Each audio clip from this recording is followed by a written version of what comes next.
안녕하세요. 축구 전문 기자 한준입니다. 토트넘 허스퍼가 뉴캐슬 유나이티드와 원정 경기에서 0대4 참패를 당하는 과정 속에 손흥민 선수의 턴오버가 두 차례나 실점의 빌미가 됐다는 비판의 의견이 나오고 있습니다. 실제로 한 영국 매체 같은 경우에는 그 이유를 들어서 손흥민 선수에게 평점 3점이라는 혹평을 남기기도 했는데요. 최고의 전문성을 자랑하는 영국 공영방송 BBC의 분석 프로그램 매치 오브 더 데이는 프리미어리그 레전드들의 해설을 통해 이 실점이 손흥민 선수의 잘못은 아니라고 설명했습니다. 진짜 범인은 따로 있었는데요. 토트넘의 뉴캐슬전 수비 붕괴의 진짜 이유는 무엇인지 최악의 날을 보낸 수비수 미키 반더벤에게도 억울할 수 있었던 토트넘 수비의 진짜 문제, BBC 매치 오브 더 데이의 방송 내용을 통해 풀버전으로 해석하고 해설해드리도록 하겠습니다. 2023-2024 시즌 프리미어리그 33라운드 뉴캐슬과 토트넘의 경기 분석에 나선 매치 오브 더 데이의 분석 패널은 아스널 출신의 레전드 수비수 마틴 키언, 그리고 맨체스터 시티 출신의 레전드 풀백 마이카 리차즈였는데요. 사실은 원래 먼저 이삭 선수의 득점 활약을 분석하면서 마틴 키언이 어떻게 이삭이 토트넘의 높은 수비 라인을 공략할 수 있었는지를 분석하고, 그 다음에 이 센터백들이 공략당한 문제 이면의 상황을 마이카 리차즈가 설명하게 되거든요. 저희는 우선 여러분들이 더 궁금해하실 손흥민 선수의 턴오버 장면의 문제, 대체 왜 대응이 불가능했던 것인지 한 리차즈의 후속 분석부터 먼저 얘기 드리고, 그 다음에 이제 키언의 분석 내용까지 소개해드리도록 하겠습니다. 먼저 마이카 리차즈가 분석한 뉴캐슬전 토트넘의 수비 문제의 헤드라인은 미싱 미드필더,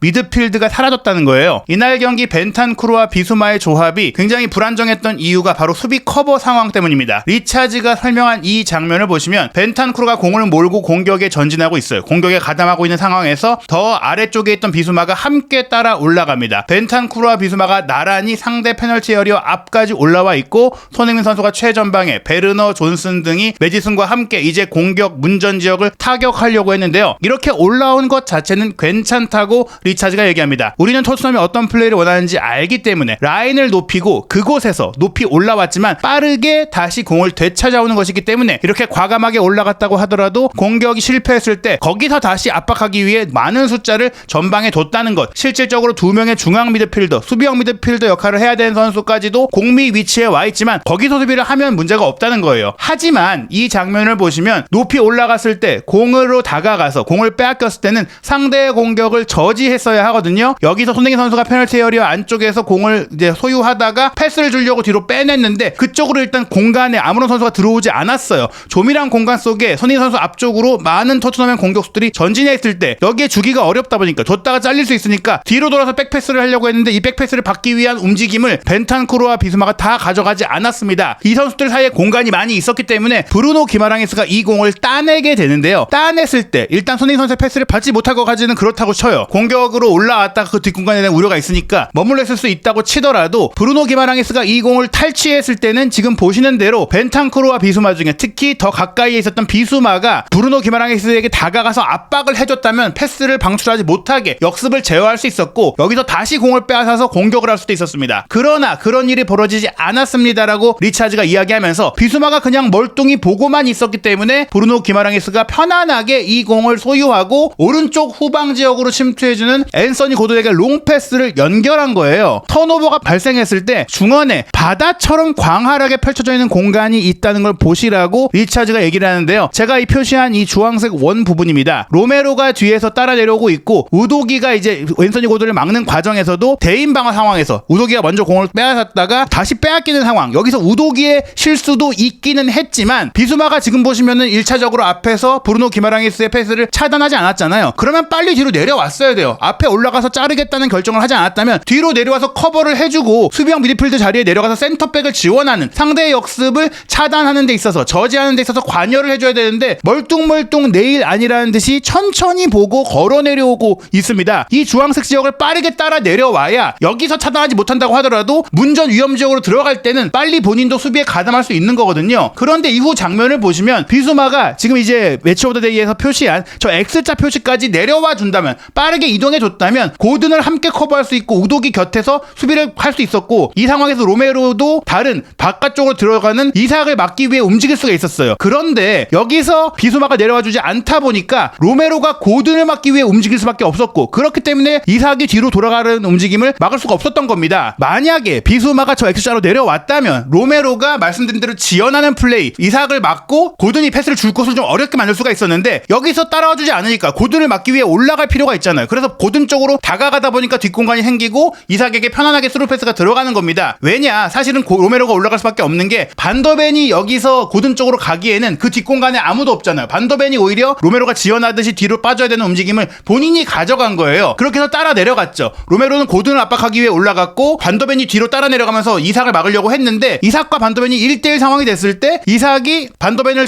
편안하게 슈팅하는 척하면서 제치고 오른발 슈팅으로 깔끔하게 넣을 수 있었던 겁니다. 로메로가 이삭을 따라 내려갈 수 있었다면 로메로 반더벤이 함께 더 문전적으로 같이 들어가서 여유 있게 막을 수가 있었을 거라는 것이죠. 근데 로메로가 이렇게 나가서 본인이 이삭을 비워둘 수밖에 없었던 이유는 비수마가 안 내려왔기 때문이다. 비수마가 내려왔다면 비수마가 고든을 제어해주고 로메로와 반더벤이 이삭을 상대로 이제 2대1 상황이 되면서 왼쪽 오른쪽을 다 커버할 수 있으니까 최소한 슈팅 동선을 막고 조금 더 이제 슈팅을 어렵게 만들 수 있었는데, 바로 이런 상황, 비수마가 끝까지 마지막까지 저 빨간 원에 있잖아요. 안 내려왔습니다. 비수마가 수비형 미드필더인데 안 내려왔기 때문에 두 센터백이 무너질 수밖에 없었다라는 것이죠. 그리고 나서 곧바로 이어졌던 2대0 실점 상황에서는 인버티드 풀백이 수비 상황에서 대응을 못했다. 인버티드 풀백이 이제 공격 상황에서 분명히 장점을 발휘하고 있는데 수비적으로 커버도 해줘야 되잖아요. 리차즈가 얘기합니다. 이렇게 실점을 하고 킥오프가 바로 이어지는 상황에서 뉴캐슬은 토트넘의 문제를 간파했어요. 자, 여기서 빌드업 할 때 우도기와 포로가 인버티드 풀백 위치로 들어가 있어요. 비수마의 양옆에 마치 3미들인 것처럼 움직이고, 그 뒤에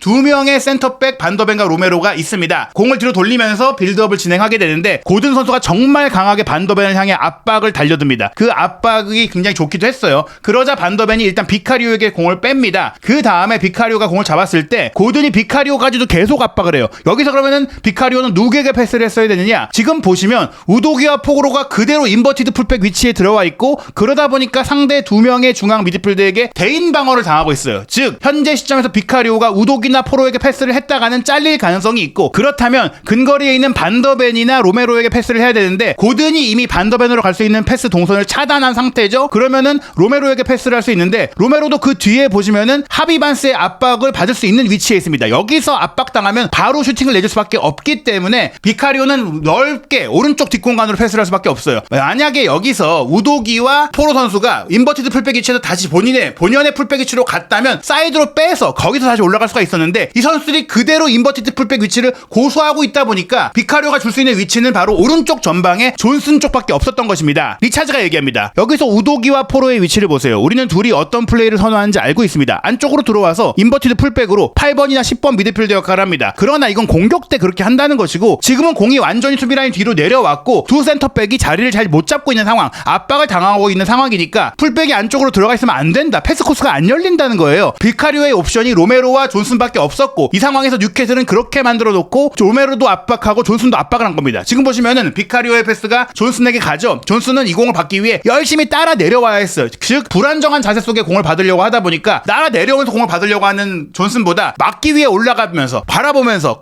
상대 골문, 토트넘 골문을 바라보면서 올라온 덴번이 존슨을 상대로 공을 따낼 수가 있던 겁니다. 리차즈가 얘기해요. 여기서 존슨이 공을 잃었죠. 그 뒤로 흘러나온 공을 다행히 포로가 먼저 확보하긴 했는데, 포로는 또 반스의 압박을 당하고 있다 보니까 여기서 그냥 뒤로 공을 뻥 차냅니다. 이게 어디로 가냐면은 비카리오가 지켜야 하는 골문 쪽으로 흘렀기 때문에 리차즈는 이 상황에 대해서 포로가 실수한 것이다라고 얘기를 했어요. 그리고 반더벤도 자신의 위치에서 벗어나 있었다, 뒤를 커버하지 못했다고 했는데, 왜냐하면 지금 이 상황에서는 뉴캐슬의 패스가 왔다면 고든이 오프사이드 위치거든요. 그런데 포로가 차서 뒤로 빠졌기 때문에 오프사이드가 안전 채 정말 유리한 상황에서 고든이 이 공을 받아서 공격을 할 수 있게 된 것이고, 제가 빨간색 동그라미로 친 부분은 역시 비수마예요. 이런 상황이면 수비형 미드필드인 비수마가 두 명의 센터백 사이로 따라 내려와서 함께 수비 커버를 해줘야 되는데, 역시 이번에도 천천히 내려오게 됩니다. 물론 여기서는 반더벤이 결국엔 쫓아와서 고든을 막으려고 했을 때 고든이 침착하게 반더벤을 제치고 또 구석으로 잘 피니시를 해냈기 때문에 리차즈가 고든의 피니시도 좋기는 했지만, 이 실점은 토트넘이 자신들 스스로 야기한 문제가 더 컸다, 자멸한 실점이었다는 것입니다. 인버티드 풀백이 안쪽으로 들어와서 굉장히 이제 기능적으로 잉여가 됐다. 본래 인버티드 풀백은 공격 상황에서 토트넘이 수적 우위를 가져가게 만들어내는 아주 좋은 공격 옵션이었는데 수비 상황에서 이렇게 본인들이 무용지물이 된 상황, 제대로 대응하지 못했다, 움직임을 가져가지 못했다. 그렇다면 이것은 누구의 문제냐? 만약 전술적인 지침이 있는데 따르지 않았다면 선수들의 문제겠지만 포스테코글루 감독이 이렇게 상대의 전방 압박이 오는 상태에서는 풀백들이 어떻게 움직이고 어떻게 커버해줘야 되는지 전술적으로 준비를 했어야 된다는 것이고, 이런 문제가 이번 경기에 처음 드러난 게 아니라 이전에도 선수비 후역습을 하는 팀들, 그 팀들이 또 내려가지 않고 1차적으로는 강한 전방 압박을 하다가 내려갔고, 풀럼과의 경기도 비슷한 상황이 많이 나왔다면 이걸 대비했어야 되는데 대비가 안 됐다는 것입니다. 심지어 토트넘은 각종 컵대회도 일찍 탈락했고 유럽 대항전도 없기 때문에 주중에 전술 훈련을 할 수 있는 시간이 충분히 있는데 수비적인 상황에 대해서 왜 대응이 안 되고 있느냐, 이거 정말 이해가 안 된다는 것이죠. 그리고 토트넘의 세 번째 실점 상황 같은 경우 후반전 초반의 장면인데요. 이 장면도 로얄이 들어와서 손흥민 선수에게 패스했을 때 손흥민 선수가 공격을 시도하다가 공을 빼앗기는 턴오버가 발생했죠. 하지만 손흥민 선수의 턴오버가 본질적인 문제가 아니고 이번에도 비수마가 문제였다고 리차즈가 얘기합니다. 자, 보세요. 손흥민 선수가 공격을 전개할 때 비수마가 일단 공수 양쪽 모두 갈 수 있는 위치를 잘 잡고 있습니다. 이 위치 자체, 첫 번째 위치 자체는 비수마에 대해서 리차즈가 아주 좋은 포지션이라고 했어요. 그런데 여기서 공을 빼앗겼잖아요. 그리고 브루노 기마랑이스가 공을 잡게 되죠. 여기서 비수마는 두 가지의 선택이 있었다. 달려나가서 기마랑이스가 패스할 수 없도록, 패스를 방출할 수 없도록 압박할 수도 있고, 혹은 뒤로 따라 내려가서 이삭이 배후 공간을 침투할 때 반더벤이 1대1로 혼자 막고 있으니까 거기를 함께 커버할 수 있는 상황이 있었다. 두 판단이 모두 가능했다. 이렇게 얘기할 수 있는데요. 문제는 비수마가 둘 다 안 했다는 거예요.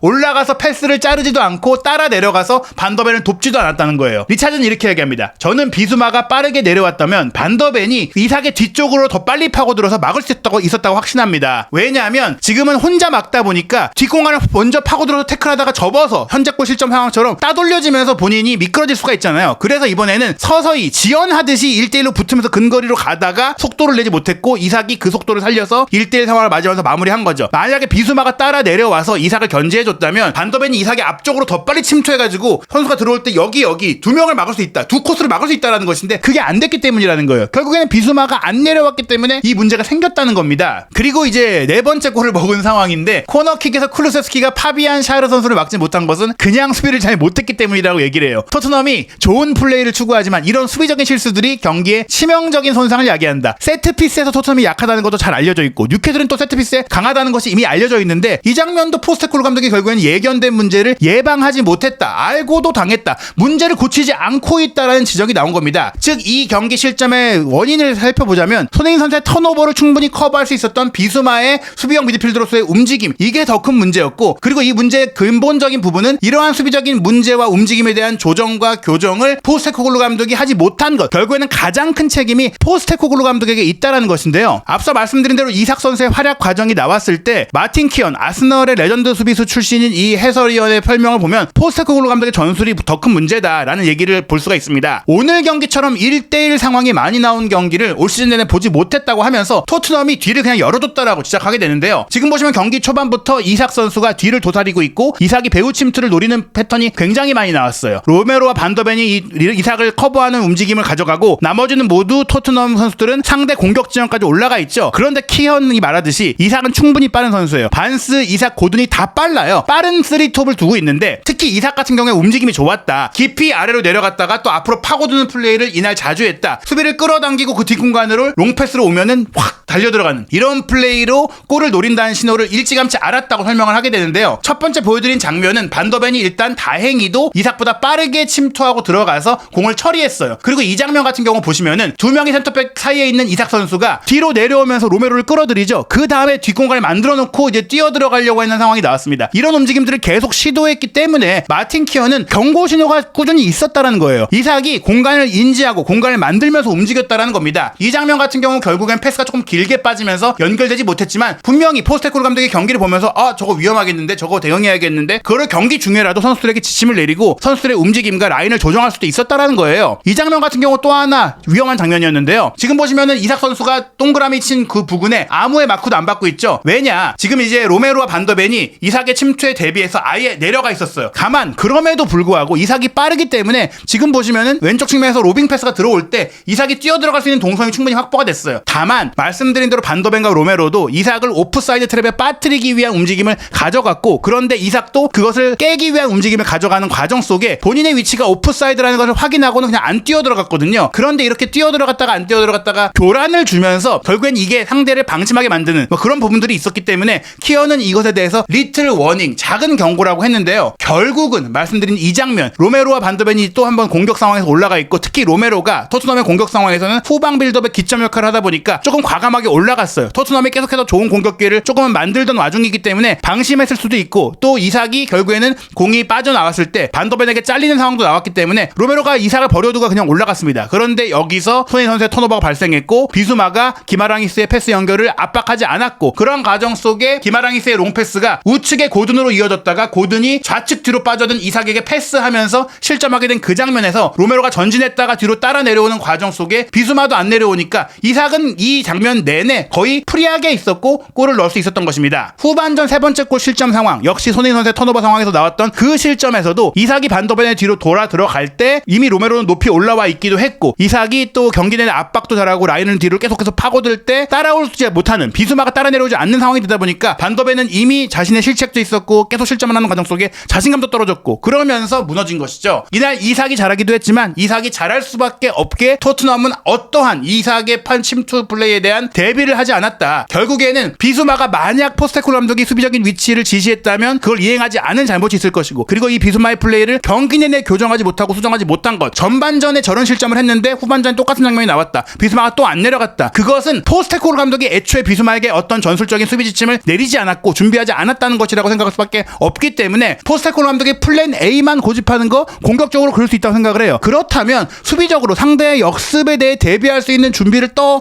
철저하게 치밀하게 해야 된다라고 생각할 수밖에 없습니다. 그렇기 때문에 뉴캐슬전 실점의 책임은 손흥민 선수가 공격하다가 공 잘려서 역습이 시작된 게 아니라 그 역습이 시작될 때 팀적인 대응, 팀적인 전술이 없었다는 게 문제라는 겁니다. 손흥민 선수가 한국 선수라서 두둔하는 게 아니라 억까는 하지 말아야 되고 축구를 제대로 봐야 된다. 축구의 본질적인 전술적인 구조를 잘 알고 누군가를 비판하고 누군가를 지적해야 된다는 겁니다. 즉 이번 경기에서 비판받아야 될 선수는 손흥민 선수나 반더벤 선수가 아니라 비수마였고 포스테코글루 감독이라는 것이죠. 프리미어리그 33라운드 경기 다른 결과를 설계해드리면, 맨체스터 유나이티드가 본머스와의 원정 경기 질 뻔하다가 2대2로 비겼어요. 그러면서 뉴캐슬이 확실하게 6위 자리를 차지하고 있습니다. 골득실차 우위로 승점 50점, 맨유와 같지만 6위고요. 이제는 토트넘을 위협하고 있습니다. 에스턴 빌라도 60점인데 골득실차 우위로 4위로 올라갔는데요. 4월 15일 월요일 0시 30분 선두 경쟁 중인 아스널과 에스턴 빌라의 경기 결과에 따라서 우승 경쟁, 4위 경쟁의 판도가 크게 바뀔 것 같습니다. 맨체스터 시티가 루턴 타운의 5대1 대승을 거두면서 선두로 올라섰는데요. 아스널이 만약에 에스턴 빌라를 이기지 못한다면 맨시티가 선두를 지키고 앞으로 우승 경쟁에서 주도권을 잡을 수가 있고요. 아스널이 빌라를 이긴다면 아스널이 선두로 올라가고, 대신 토트넘 입장에서는 에스턴 빌라가 패배한다면 이제 골득실차가 줄어들 수 있으니까 다시 이제 4위를 차지할 수 있는 상황이 될 수 있거든요. 여기에 더 중요한 것은 토트넘이 이제는 빌라만이 아니라 뉴캐슬의 추격도 신경 써야 된다는 점입니다. 토트넘은 맨시티와의 경기가 맨시티의 FA컵 준결승 일정으로 인해 연기됐기 때문에 34라운드 경기를 나중에 수년 경기로 5월 15일 새벽 4시에 치르게 돼요. 즉 뉴캐슬이 계속해서 치고 올라올 수 있는 상황이라는 거예요. 토트넘의 다음 경기는 2주 뒤에 있는 4월 28일 일요일 밤 10시 아스널과의 홈 경기인데, 그 경기 이후 5월 3일 새벽에 첼시, 5월 6일 0시 30분에 리버풀과의 연속 경기에 자칫 잘못하면 뉴캐슬전부터 4연패에 빠질 수 있습니다. 그럴 경우 뉴캐슬은 크리스탈 팰리스, 셰필드, 번리 등 조금 손쉬운 상대를 상대로 연승을 통해서 토트넘과의 승점 차이를 충분히 좁힐 수 있는 상황입니다. 그렇기 때문에 토트넘이 현재 4위 경쟁에서 절대적으로 불리하다. 에스턴 빌라의 일정도 그리 좋은 편은 아니지만 토트넘보다는 좋기 때문에 토트넘이 자칫 이번 시즌 6위까지 떨어질 수 있고 챔피언스리그 진출권이 프리미어리그에 5위까지 주어질 수 있는 상황임에도 불구하고 챔피언스리그에 나가지 못할 수 있는 위기인데요. 이제는 2주간의 시간 동안 포스테코글루 감독이 전술적으로 아스널, 첼시, 리버풀과의 경기를 잘 준비해야 됩니다. 그리고 2주의 휴식기가 있지만 아스널전부터 셰필드와의 시즌 마지막 경기까지는 주중 경기를 계속 치러야 되거든요. 이러한 불리한 상황이기 때문에 정말로 포스테코글루 감독 이제는 각성하고 다음 시즌 챔피언스리그 진출권을 얻을 수 있는 경기를 해야 합니다. 과연 포스테코글루 감독이 어떻게 해결책을 찾을 수 있을지, 손흥민 선수의 실력을 제대로 활용할 수 있는 축구를 할 수 있을지, 한준TV와 계속해서 토트넘 허스퍼와 손흥민 선수에 대한 최신 소식, 프리미어리그와 유럽 축구의 최대 이슈, 구독, 좋아요, 알림 설정을 통해 빠르게 올라오는 영상들, 진짜 뉴스 확인하시기 바랍니다.